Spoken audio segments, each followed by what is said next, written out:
Hello, everyone. God bless you all. This is Studying the Bible, and I am Brother Bolin, where we discuss current events from a biblical and prophetic point of view. As we probably already know, if you guys probably already know about the situation with Governor Ron Desantis in Florida, he signed a bill that would alleviate the teaching, or basically ban the teaching of transgenderism and sexually explicit material in the schools, the public schools there, from grades 1 to 3, I think, something like that, or kindergarten through, something like that. And it would ban this type of material from being taught, this type of sexually explicit material or sexuality period from being taught to the young people.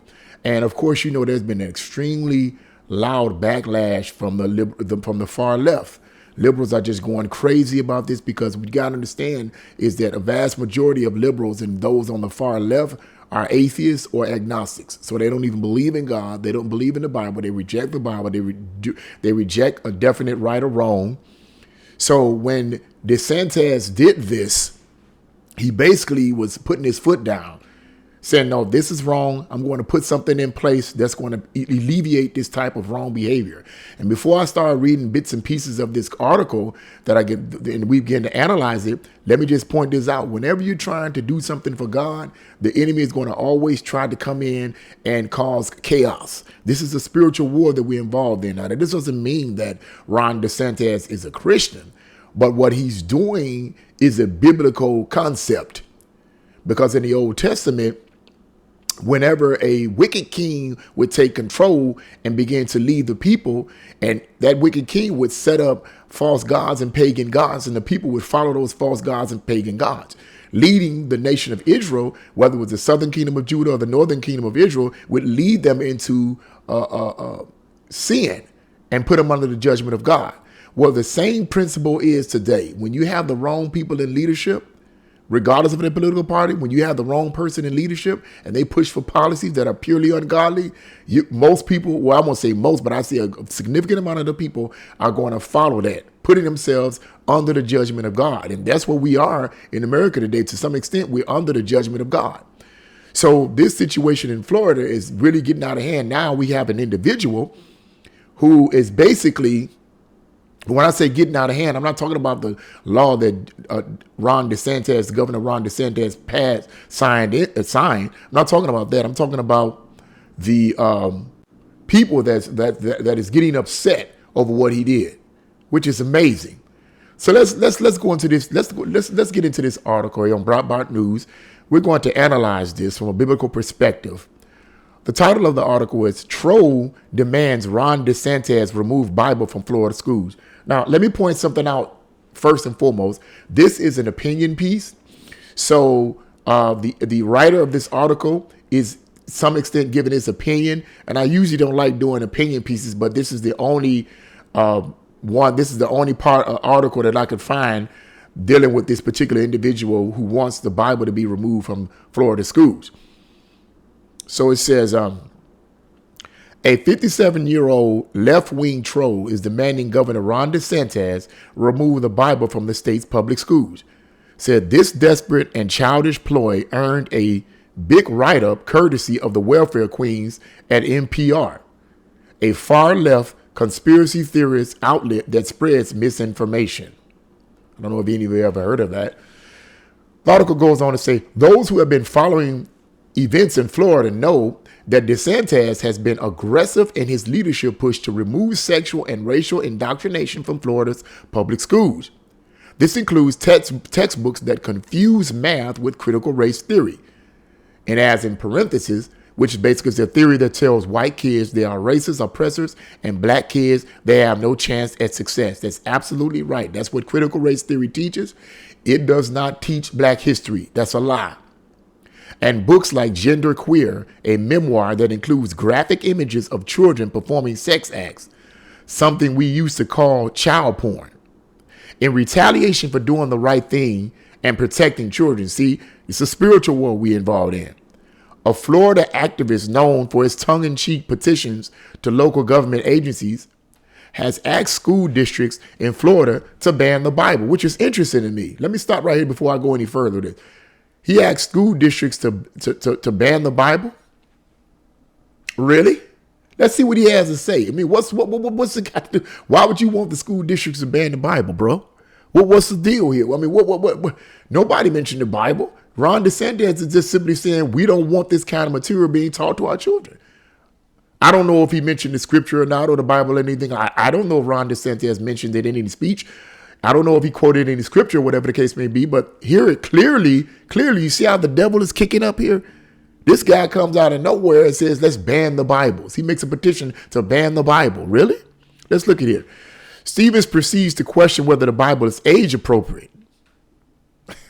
Age appropriate? Pointing to its casual reference to murder, adultery, sexual immorality, and fornication.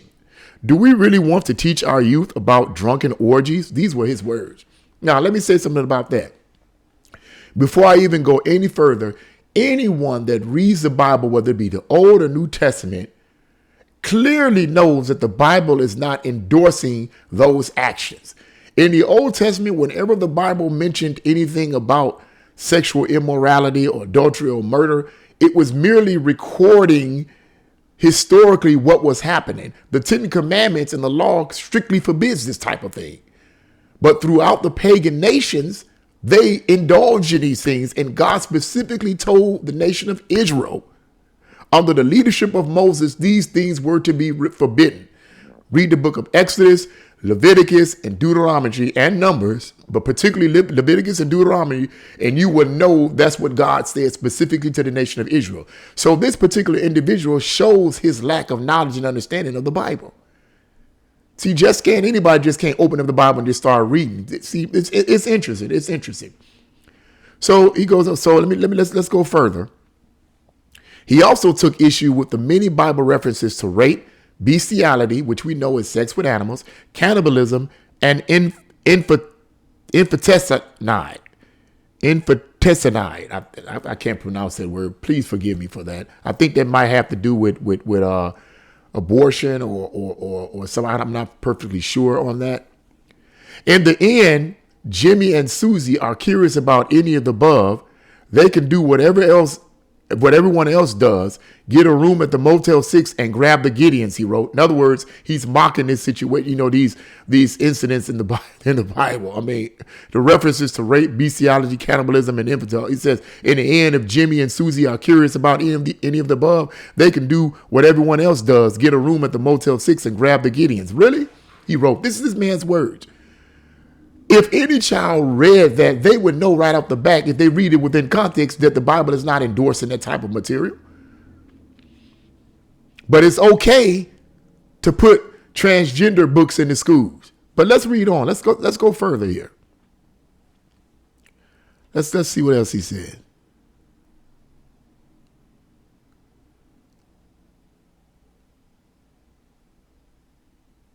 Let's look here. Let's see what the editor of this article says. He says, and this is the writer of the article. He says, you see in Gender Queer, a memoir, a child giving another child a Hummer, which is graphically portrayed in what can only be described as child pornography, is presented as a good thing, a moral thing, as sexual health. You see what this man is doing here?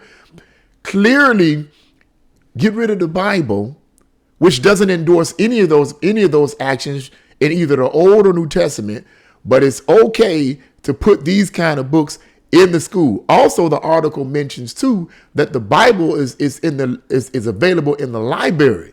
It's not scattered out throughout, and it's not inside the classrooms where you can pick it. It's available, which means that if a person wants to read it, they have the freedom and option to read it. See, this is a spiritual war that we're involved in. And this is not new. We all know this is not new. We all know that prayer was banned from the schools back in the 1960s, and reading the Bible was banned from schools in the 1960s.